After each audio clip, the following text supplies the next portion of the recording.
Hey everybody, and welcome to my channel.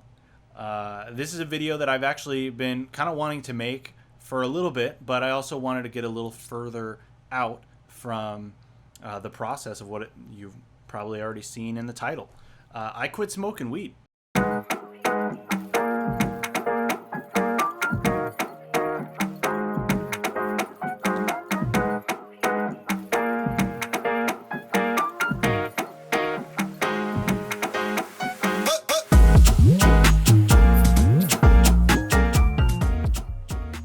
Which is, for people who know me, is crazy. For people who know me and you know how long I've been smoking weed since I was 16, uh, this is probably like you don't believe it, and that is totally fair to not believe it. However, it's true. I stopped smoking weed, and it will be 12 weeks without smoking weed. And I gotta say, way easier than I thought it would be. Like, way easier. I'm like, preface this by saying I never tried to actually quit smoking weed. I would just take tolerance breaks. I would take breaks where I was like, dude, I've been smoking too much. I need to slow down and give myself a reset. And my longest break I ever took was actually like 6 months. But that was a few years ago. So that was before I even moved to Chicago. I don't know. The last several times I had smoked before I decided to quit, I was just getting like panic attacks and just a lot of anxiety. And it really just stopped doing what it used to do for me. It stopped being a useful creative tool, and it became this coping mechanism, this avoidance of my problems and my responsibilities. And I know that like weed is not the fucking devil's lettuce. I still support people smoking weed. I think people who can responsibly use weed should totally still be able to do it, as long as you're old enough. I've proven to myself time and time again that I cannot responsibly use marijuana. Like I I at my most infrequent use of it in terms of being a regular smoker would still do it every night. I wouldn't do it during the day. I wasn't like smoking all day or anything like that. But I was somebody who, at the evening, at the end of a day, I would unwind and I would smoke and I would play video games or I'd watch YouTube or Netflix or whatever. And I just found that it was getting in the way. It was stopping me from doing what I needed to do. It is not the sole thing, and in fact, that's something I've learned in my journey of sobriety here. I started realizing different things that I was not doing, or ways that I was getting in the way of myself from doing things that I want to do, or at least that I say that I want to do, and breaking promises to myself. And when you start to lose that trust within yourself and you stop believing yourself when you make a commitment, I mean, that's something you got to work on, and that's something that we can't allow to continue. But I actually quit before I ran out of weed. I ended up giving it away, but it is kind of funny. Like I really made a commitment in my head of like, I'm really gonna do this and I'm really not gonna smoke. And after that, it was easy.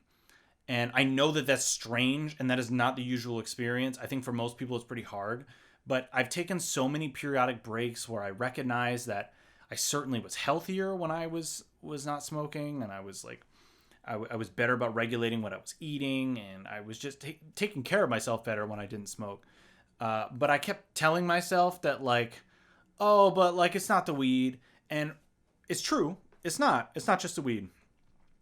There's a lot of things that would get in my way, me specifically, getting in my own way. That is not just the weed. And quitting weed did not solve all of my problems, and I want to make that very clear. But it has allowed me to begin to acknowledge the problems that maybe I was unaware of or ignorant of or choosing to not see. And it has brought me to a present moment where I now am much healthier, just like much healthier. I can't say I'm the healthiest I've ever been, because the truth is I've been in much better shape than I'm in, although I am actually working on it. And I'm probably in the best shape I've been in the last 2 years. But that bar is kind of low, because that's how I got to this point of wanting to quit weed. I kind of want to break into that, and try to break down what has happened with me in my process.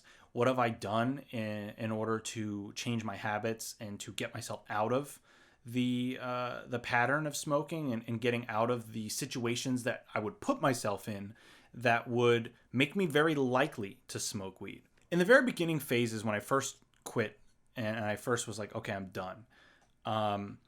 It was hard. Okay. It wasn't hard to not want to smoke. That was the easy part, right? Like I knew I didn't want to smoke. I really did not have a craving to do it.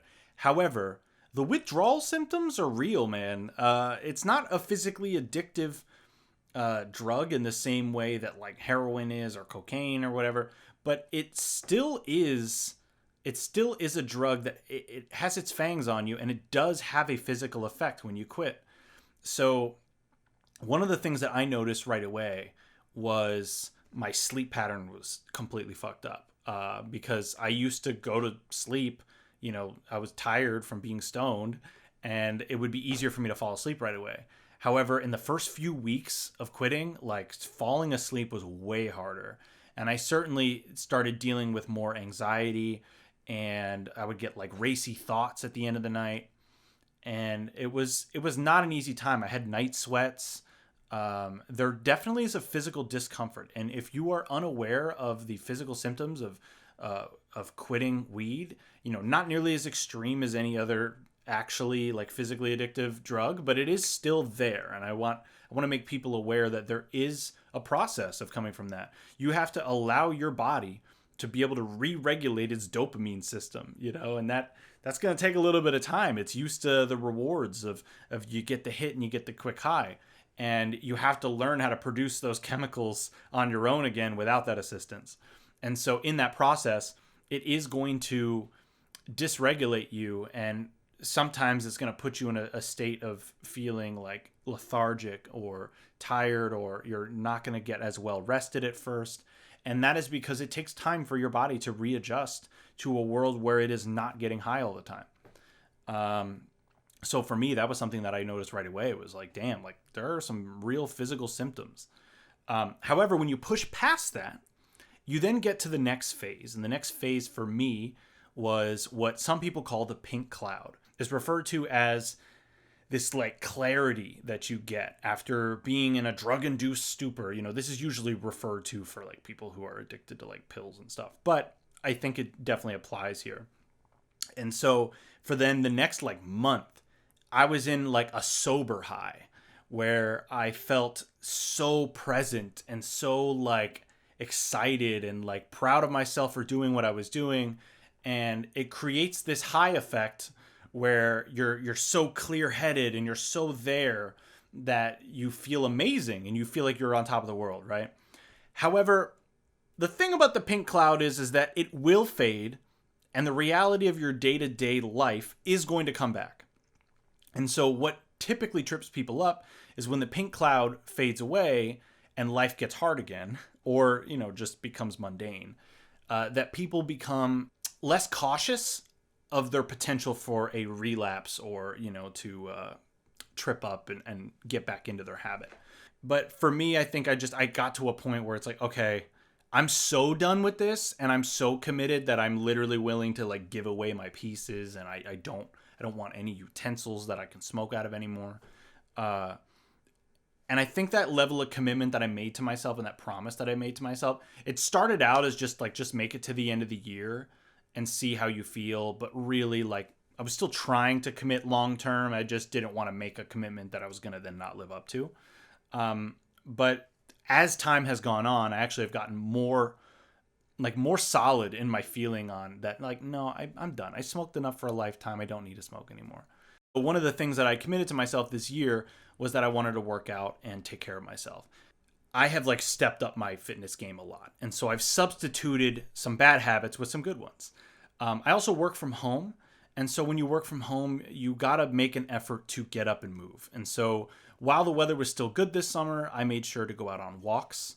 I wanted to experience nature. I wanted to feel the sunshine, the breeze, and that was actually super helpful for me to avoid getting stir crazy, and as well as just enjoy the world around me, I worked out at home. We actually expanded our home gym, which had helped a lot, because sometimes I didn't want to go to the gym like physically. Not that I didn't want to work out, but I didn't want to like drive there. The place where I live, the parking is annoying. Like, there's just no spots. The idea of even moving the car was just like, oh, do I want to move the car and then have to walk 3 blocks, just to get back to my apartment, So a lot of times I found myself skipping the gym and I would just do some home workout stuff. But since we've gotten a bench, we've gotten an indoor bike, we have a treadmill, and when you combine those with our dumbbells and our kettlebells and stuff, we actually have enough where I can do almost everything. And I still go to the gym on the weekends.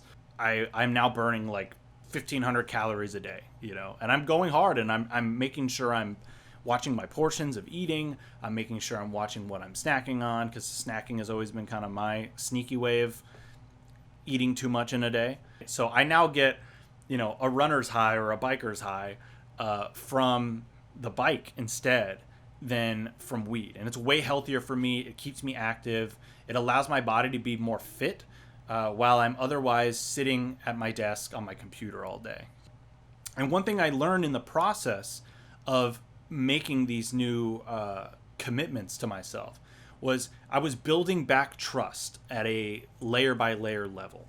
So I was in small ways making small promises. So, you know, a promise to make sure I work out that day, a promise to make sure I get on the bike. You know, those little promises, me following through on that is slowly rebuilding the trust that I need to have within myself in order to maintain my commitments as well as my creativity. My next step in this process for me of leveling up to, I think, a better version of myself that I know I can be now, the next small commitments I have to make is just doing something creative. So sometimes it's taking photos, and I've certainly been enjoying that. And sometimes it might just be making a video like this.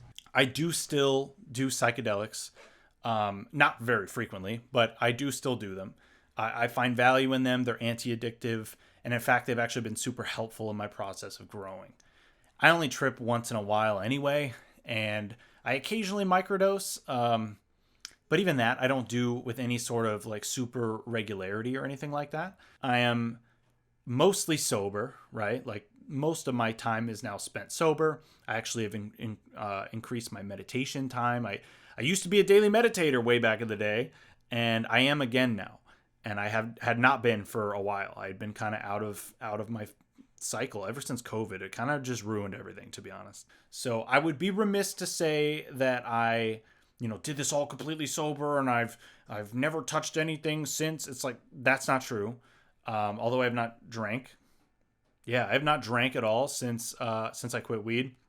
But I have done some microdoses of mushrooms here and there. And I did do a trip. I don't feel like those things, especially when used responsibly. And at this point, it's like, I've done them for so long. It's not like I'm not in that phase where I was in the beginning where it was so exciting to be in that state of mind and to think about the universe and some of these spacely ideas and whatnot. Like, those are awesome things. And I think that everybody should go through a phase where they explore that if they're going to go through psychedelics. Like, you're going to inevitably it's just part of the game, okay?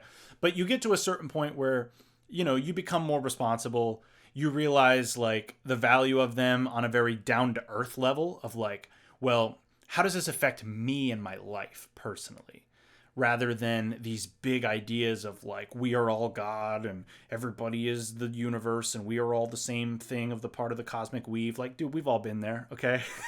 And I get it. And I do have that, right? I do feel this sense of interconnectedness. However, it is so much more helpful to be grounded on this earth and to integrate it into your life in a tangible way, because at the end of the day, it's like you can think about all these spacely things and all these cosmic ideas, but if you're not grounded in reality and using that unique perspective in your day-to-day life with your human connection to other people, then you're missing the point. While you're on this planet, what can you do that you can share with other people and that you can help people on their journeys and provide something for someone else while also providing for yourself and fulfilling your soul? So this journey of quitting weed has been so magical for me. It's been so important and was so necessary at this time in my life. I'm 28 years old. I'm going to be 29 next year. You know, I'm at this point where I'm way more interested in being the best version of myself and really being present and really enjoying my time here than being in a high stupor where I'm numbing myself every evening because life is hard. You know, it's like I want to deal with life being hard and I want to handle it like a capable person could. and I am capable, and I am a powerful person, and I have to acknowledge my power within myself, that I can do this, and I believe in myself. And so for me, quitting weed has been a commitment to me and what I want to be in this world. And it's not right for everybody. Some people weed is great for and it helps them. But for me, it stopped doing that. So thank you for listening to me ramble. I've already talked way too long on this, but this was an important story that I felt like I needed to tell. And I hope that other people who maybe are thinking about quitting or have felt in their soul that like I should stop, like you probably should. If that's how you feel. If you don't feel that way, if you feel like you use it responsibly, you only do it here and there, dude, weed is totally fine. In fact, it is way better to be addicted to that than alcohol. So, but given the two, you know, pick your poison. It is important to have an environment and a community around you that can help support you through this decision and who are supportive. And in fact, several of my friends have also quit weed. Kind of around the same time, not because I convinced them, but I think just we all kind of got to the same point where we were feeling similarly about it. But anyway, thanks for listening. I appreciate you all. Thank you so much. Like, subscribe, all that other stuff, and maybe more videos soon.